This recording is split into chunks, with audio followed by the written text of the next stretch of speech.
Hello there everyone, and welcome back to Kerbal Space Program. So, after our successful flight to the moon to pick up the last biome, that I'm aware of anyways, on the moon, I have exactly enough science to buy one more piece of technology. And I've been thinking about this for quite a couple of days now. I've actually sort of held off on making any decisions. And my honest assessment is that these engines are going to be my best bet, because we have the Poodle, which these engines provide alternator effects, which means I'll be recharging my batteries when I'm doing orbital maneuvers, which will be very handy for longer distance missions. I've thought about adding these. I just don't see.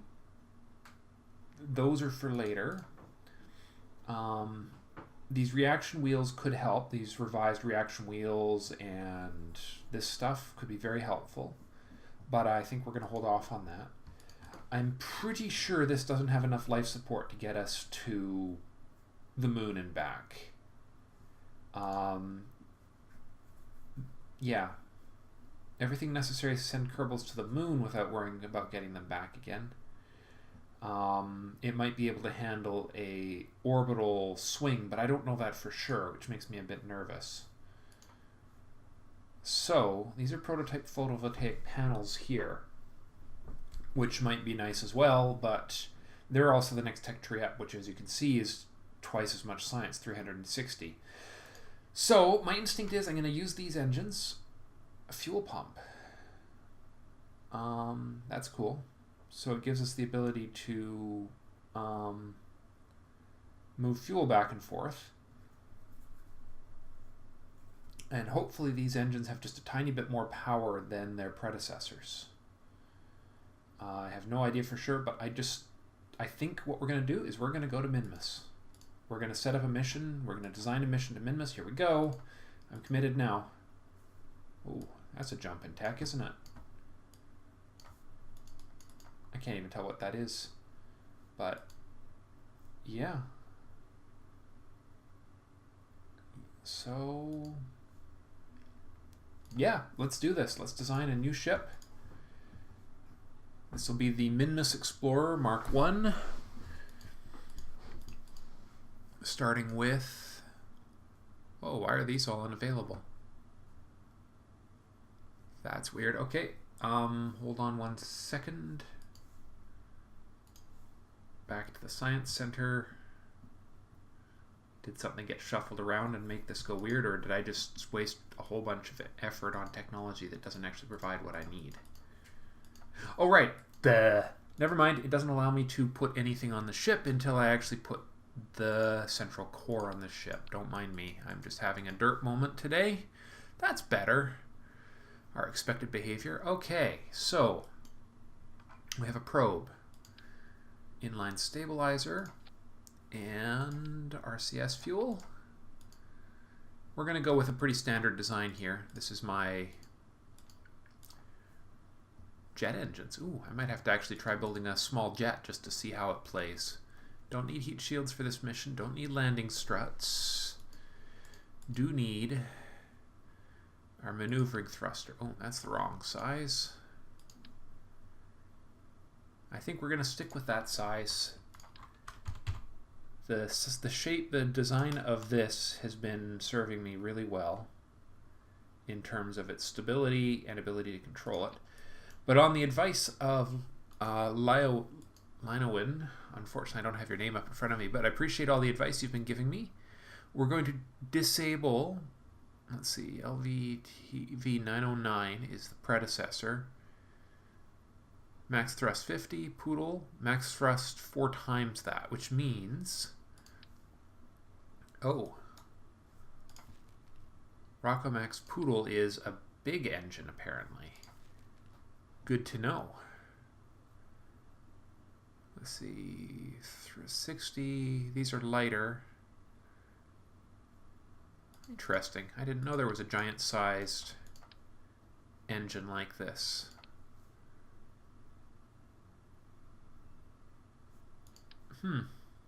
Very interesting indeed.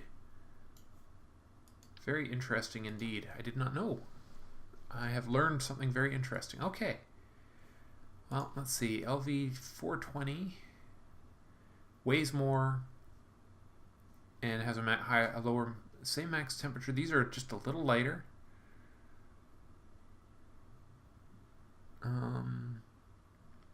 Yeah, final stage. What is this, an engine for ants? Interesting. I didn't realize the Poodle was the larger engine. Okay, well, this should be more than adequate. It's a slightly larger engine, but what we're going to do is we're going to turn... No, we're going to leave... Now, there's a way of turning these off. I'll look into that in a minute. But that's our rough design for our upper stage. Let's just lock this all together a little more strongly. You there. You there. RCS thrusters times 4. Ooh, right, batteries. There we go. And put 2 sets of RCS thrusters on there. Now, what we need to do is we need to squeeze a bunch of electrical storage on here. And we got, let's see, that's the 360. That's the super little, but on the bright side there, that'll be useful. And that is fuel pump. Both fuel and oxidizer to connected part of your vessel. Oh, cool. Okay, so that'll be useful. It's not a super effective rig. Definite no. That won't work very well. Okay, the sensible thing is we'll slap one battery under there, a layer of 4 on the rings, which adds up to a total of extra charge 800. 5 800s is 4,000 battery power. They're still light, so why don't we put one additional set on and put those RCS thrusters on the side of the batteries instead. Because I had a lot of battery power, and even if I get a few data samples off of the Minmus area, I should be in pretty good shape. It says here in fine print, right? Okay, communications. Now, mass matters, so we don't want to use too much. So we're only going to put, I don't know if it'll even let me reduce that to 2. But we'll put them, no, because of the mirroring, it probably won't. Oh, it will let me put 1 on though. So let's do it this way. We'll put 1 on there. And, nope. And 1 on there, rotated 180 degrees, like so. Hopefully that will work. Let's shuffle that just a little further here. There we go. Now if I've got those in the right direction, nope.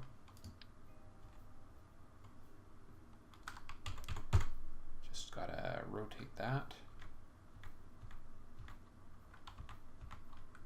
Like so. The part I don't know is which way do they open?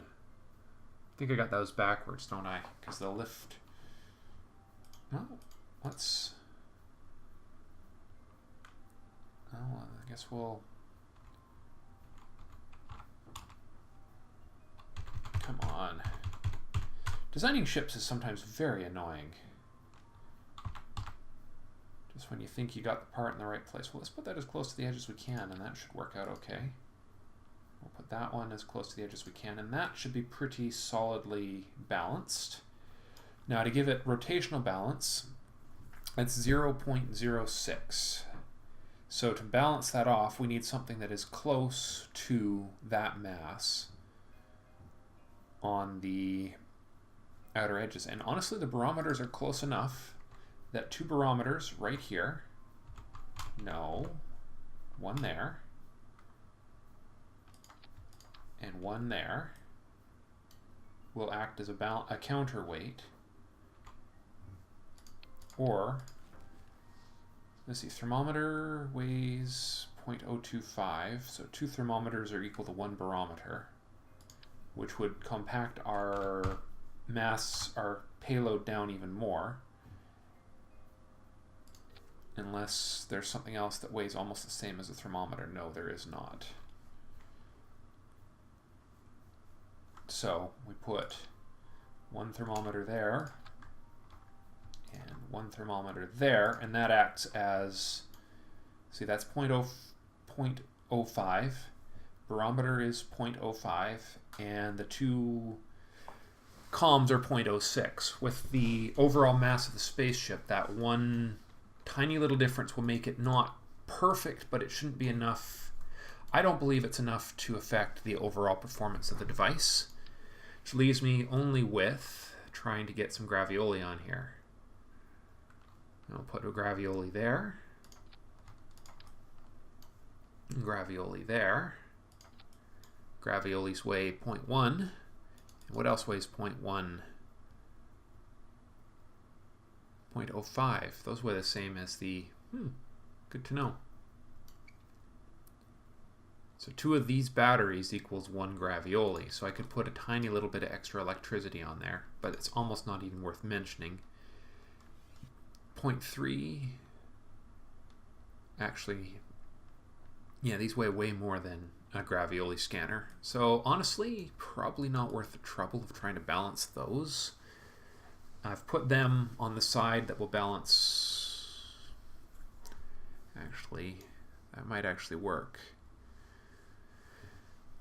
Although honestly, it might be easier just to have the gravioli scanners balance themselves. 0.1, 0.05. 2 barometers equals 1 gravioli. 2 thermometers equals 1 barometer. I'm tempted to throw a seismometer on there because I might be able to land this ship, and that would be really cool if I could get a seismic reading off of Minmus. I doubt it, but if I do manage to get a landing in, since these weigh the same as the graviolis, it still gives me an opportunity to get one last bit of really interesting science out of this thing. Okay, this shall be called the Minmus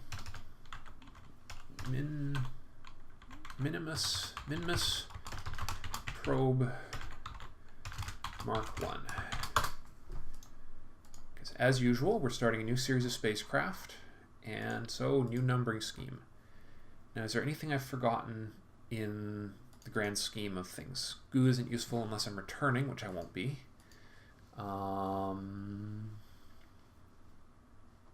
RCS. I mean, I guess I could put one more thing of RCS fuel on there. How much fuel is in that? 200. And it is Minmus, so it's entirely conceivable one could land on thrusters. In fact, just had a thought. If I do a slight redesign here, and you see what I'm thinking? I have a thought here. If we do that, and then we put the second set of RCS thrusters on here again, my thought is this goofy little module on top here might might be able to land on RCS thrusters. If nothing else, I might be able to use this tank of RCS fuel to land, which means I turn that tank off by default so that I only use this tank up for all of my orbital maneuvers. Because Minmus is little, it's really small. It might actually be physically possible to land on RCS, and all I need to land is one length of battery, which I'll also turn that battery off by default. Okay, let's get let's get this staged up. So next step, we need to add the next stage below, which will power by that. Now then, for this stage, we could use one big tank with 4 little tanks, or the 4 or 6 tank design here. And I'm going to go with a 6 tank mid-stage here, I think.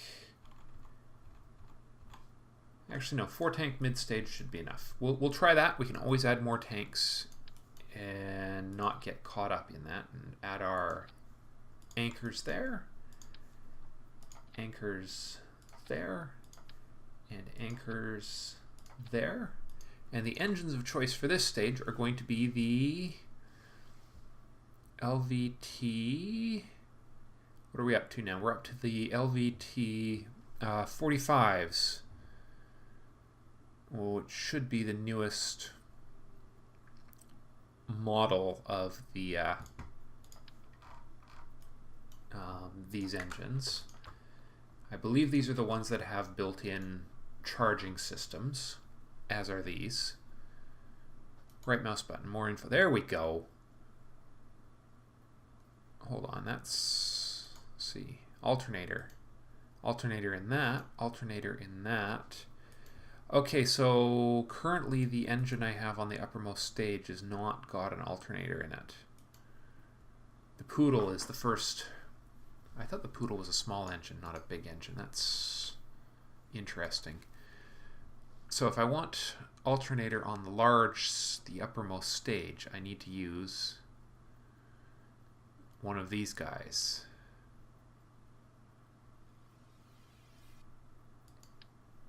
So maybe that's exactly what I do. Maybe I use bigger engines up there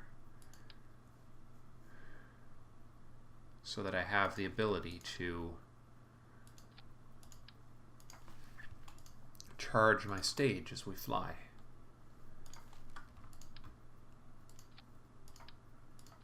Well, the catch is it means we've got a lot more mass on here, because this weighs 0.5 and these weigh 1.5, so they're a lot heavier. Tough call. Makes me wish. Let's see, what's the...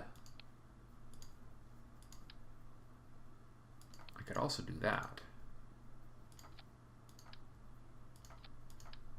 Design that as my central. That almost looks goofy though, doesn't it? Decisions, decisions, decisions.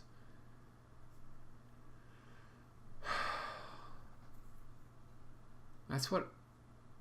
It's really hard to tell what scale, what tank size these are designed for, which is interesting.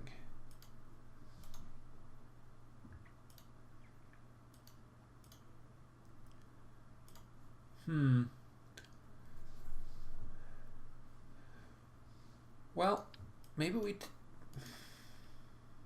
Dang it, because I remember in my previous attempts we had a total failure, mission failure due to... Alright, how much do these tanks weigh that I'm using? 2.25.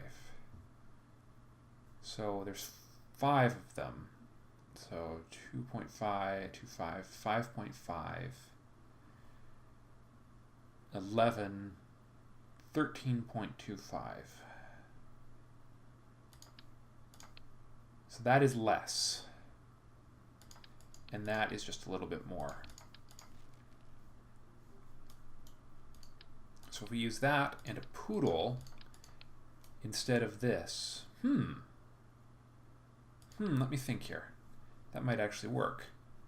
Of course, it'll remove all of my carefully balanced,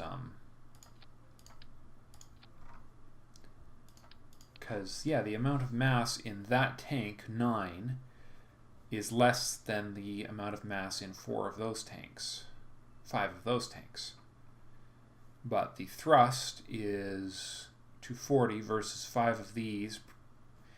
This one engine produces just a little less thrust than 5 of these do.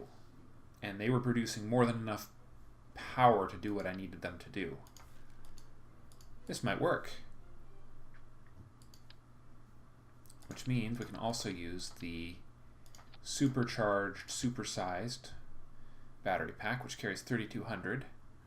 So if we use 2 of those, and that, whoa, not you, and that, and then all we need to do is hook up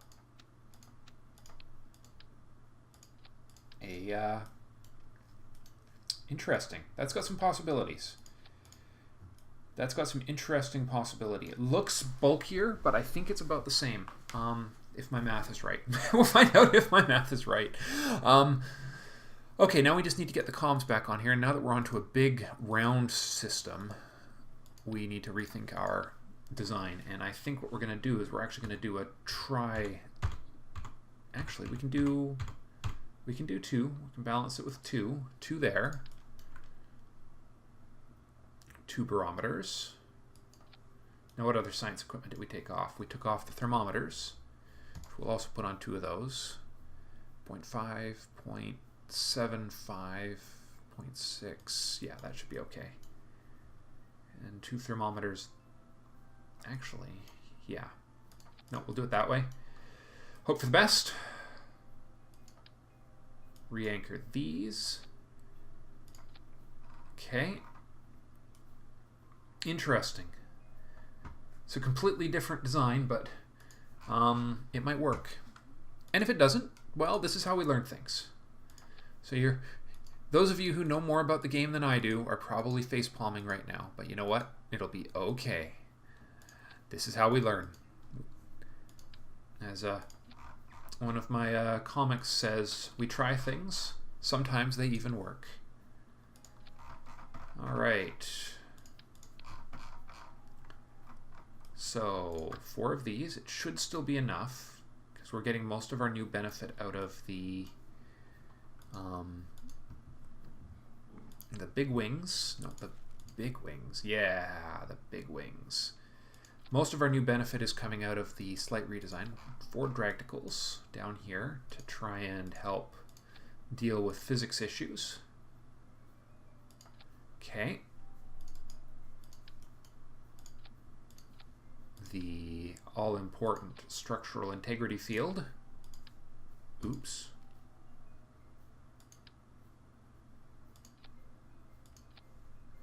And doom. And then the anchoring up here.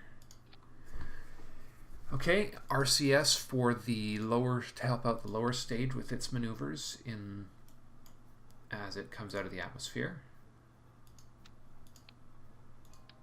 Oops. Okay. All right, fine. We'll put them up here. It's not quite as good of a center of gravity, but it should do for our purposes. Okay, let's redo these because they're just a little off that center, and I'm picky about that. Okay, we need the launch anchors. There we go. Okay, launch anchors trigger at the same time as the engines activate. First stage just decouples at the same time the second engines fire up.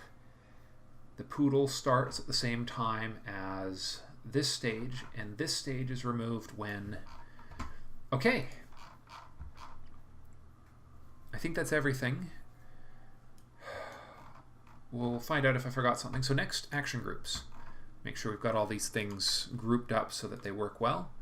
Toggle antenna on 1. Barometer reading on 2. Thermometer reading on 3.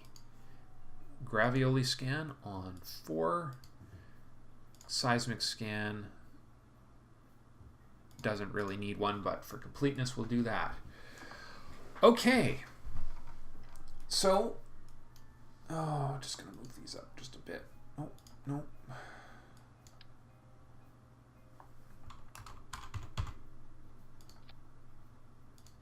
Them at more or less the same point in the center of gravity. You know, I'm going to look very briefly at the center of gravity here. Center of mass. Is it centered? I can't tell. I think it is. You know what? We're going to assume it is. All right, give me 1 second. I have to pull up some information. Actually, no, I don't even need that information because I'll figure it out when I get to orbit. I was going to pull up my spreadsheet on altitudes and stuff, but I should be able to figure that out just from context. And thanks to my new data window down here from KData, I won't even have to go to the map view to figure it out. we can stay out here and figure out where we are. Whew. All right, just hold together, big guy.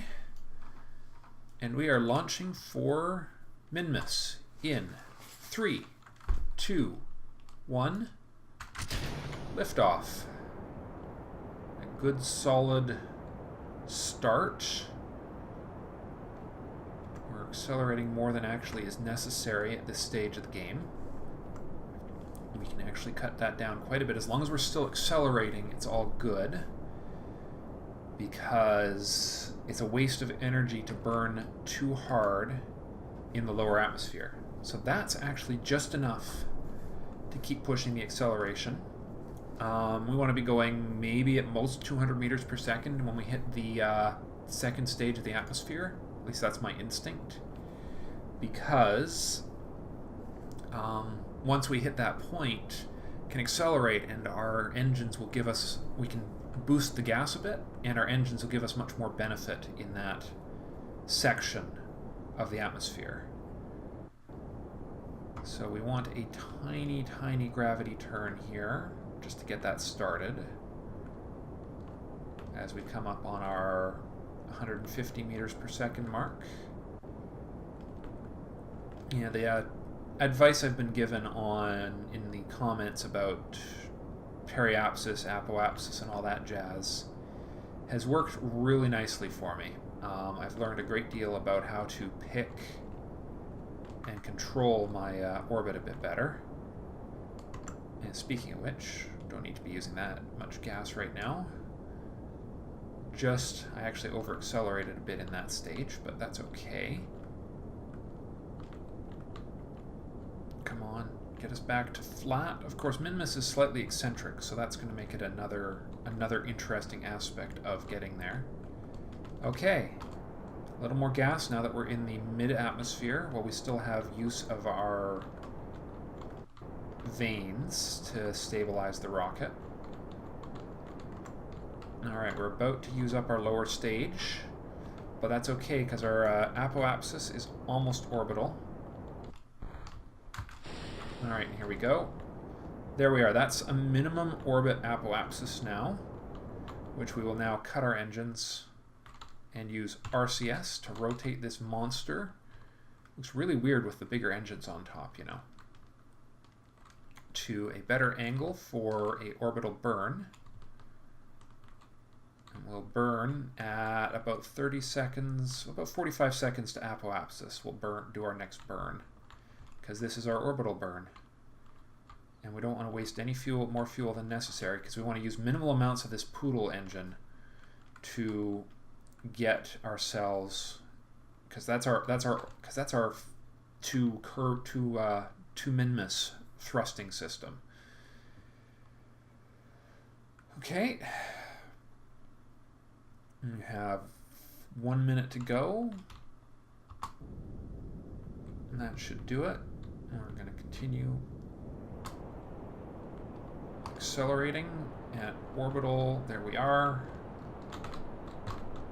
Lock it there, guy. Now we're putting a little too much into our apoapsis and not enough into our periapsis right now, so we're going to burn at sort of a downward angle. And let's do this. Go periapsis, go. Apoapsis is still going up, which is not good. Down a little more. And slightly below horizon should do it, because now we're putting almost not enough into our apoapsis. We're almost unstable. Okay. Come on, get that apoapsis out of our periapsis out of the planet. Come on. We're just about to cross the threshold. Full throttle to the engines, if I didn't already, which I didn't. That was silly of me. That's a nice stable apoapsis. And there comes the periapsis. Nice. And so if I eject that now, it'll harmlessly burn up in the atmosphere eventually. And And that will be our final burn right there. There we are. We're in orbit. Circularizing just a little, and good enough. Good enough. And that was done entirely off of the instrumentation down here. Nothing else. And I have nearly 100% of my fuel left. Beautiful. Okay. SAS off, RCS off. Let's plan our and almost all of our battery, which is all according to plan.